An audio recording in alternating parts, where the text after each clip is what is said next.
तमाम रूहानी अमराज और मसाइल के हल के लिए पीर महमूद उल हसन तौहीदी चैनल को सब्सक्राइब कीजिए। बिस्मिल्लाहिर्रहमानिर्रहीम। अल्हम्दुलिल्लाहि वहदा वस्सलातु वस्सलामु अला मन ला नबिय्य बअदा वला रसूल बअदहु वला मासूम बअदा, अम्मा बाद। मोहतरम भाइयों और बहनों, अस्सलामु अलैकुम वरहमतुल्लाहि वबरकातुहू।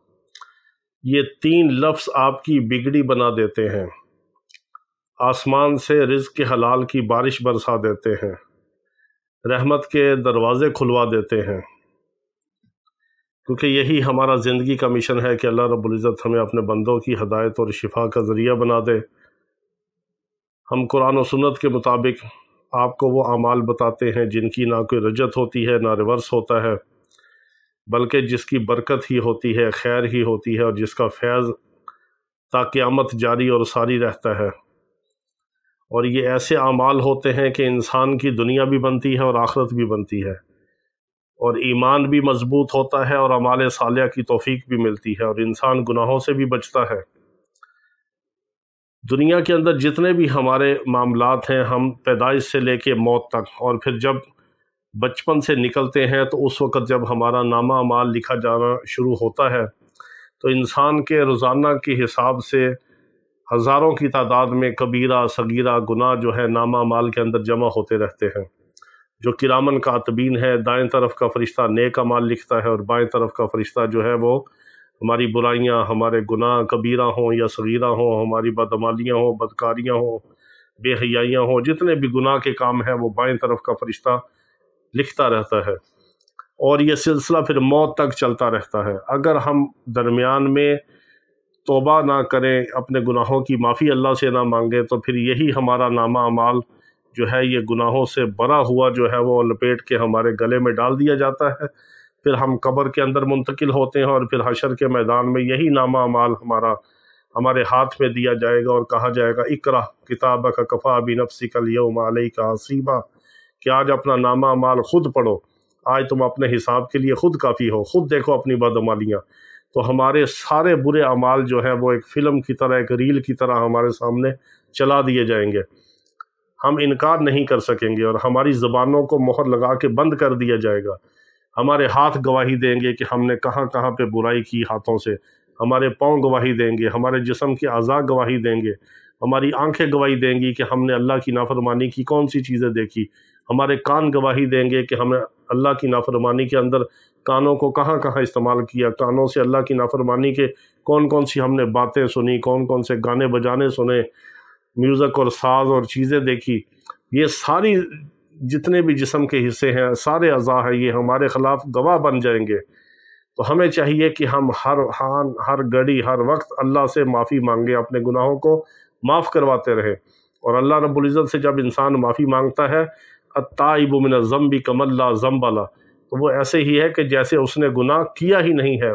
गुनाह के बाद तौबा करने वाला ऐसे है कि जैसे उसने गुनाह किया ही नहीं। और फिर अल्लाह रब्बुल इज़्ज़त ऐसा माफ़ करने वाला है, ऐसा गफ़ूर रहीम है कि जो सिर्फ़ माफ़ नहीं करता बल्कि उलाइका युबद्दिलुल्लाहु सय्यिआतिहिम हसनात व कान अल्लाहु गफ़ूरर रहीमा। अल्लाह रब्बुल इज़्ज़त हमारे गुनाहों को भी माफ़ फरमाता है, और गुनाहों को माफ़ करके उसके बदले में हमें नेकियां अता फरमा देता है।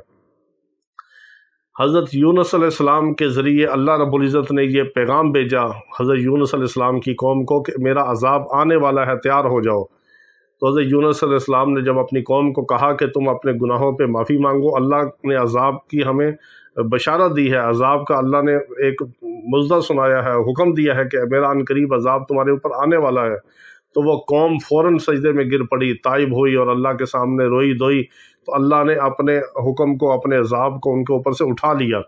जब इंसान कसरत के साथ इस्तिग़फ़ार करता है, गुनाहों की माफ़ी मांगता है, तौबा करता है, तो अल्लाह रब्बुल इज़्ज़त तौबा करने वाले को अज़ाब नहीं देते और उसके गुनाहों को माफ़ फरमा देते हैं, और दुनिया आखिरत के उसके सारे मसाइल को हल फरमाते हैं।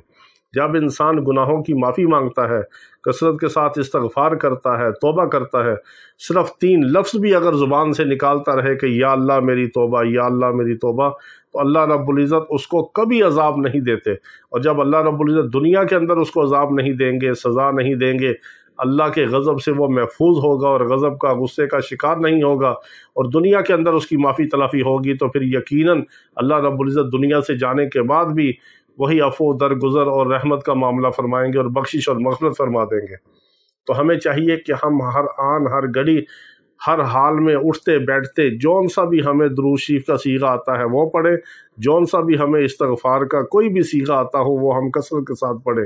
اگر کوئی بھی استغفار نہیں آتا تو ہم اپنی زبان کے اندر یا اللہ میری توبہ، یا اللہ میری توبہ، دل کے ساتھ، ندامت کے ساتھ، پریشانی کے ساتھ، پشیمانی کے ساتھ، اور ایسا شرمندہ اور پریشان ہو کے اپنے گناہوں کے اوپر نظر رکھ کے اور اللہ کی طرف متوجہ ہو کے ہم کثرت کے ساتھ اس کو اپنا ورد زبان بنا لیں کہ یا اللہ میری توبہ۔ تو انسان ایک بار سچے دل سے یہ 3 لفظ زبان سے نکالے تو اللہ اس کی توبہ کو قبول بھی فرماتے ہیں، رحمت سے اس کو ڈانپ لیتے ہیں اور رحمت کے دروازے اس پہ کھول دیتے ہیں، اور اس کے حلال بارش کی طرح برستا ہے اور انسان کی بگڑی ہوئی تقدیر بھی سنور جاتی ہے اور بن جاتی ہے۔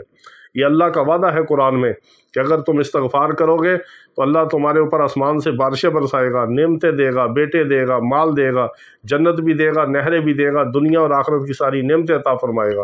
یہ اللہ رب العزت نے سورہ نوح کے اندر انسانوں کو حکم بھی دیا اور وعدہ بھی فرمایا کہ استغفار کے بدلے میں تمہیں دنیا آخرت کی ساری نعمتیں عطا کروں گا میں۔ تو جب انسان استغفار کرتا ہے، معافی مانگتا ہے، توبہ کرتا ہے، توبہ کے ساتھ اللہ کا وعدہ ہے کہ دنیا بھی ملتی ہے، آخرت بھی ملتی ہے، اور سارے گناہ بھی معاف ہوتے ہیں، بیماریاں، مصیبتیں، پریشانیاں بھی خاتمہ ہوتا ہے ان کا۔ تو ہمیں چاہیے کہ ہم کثرت کے ساتھ اللہ کے سامنے استغفار کریں، توبہ کریں، اور اللہ رب العزت ہماری توبہ کو قبول فرمائے۔ وآخر دعوانا الحمدللہ رب العالمین۔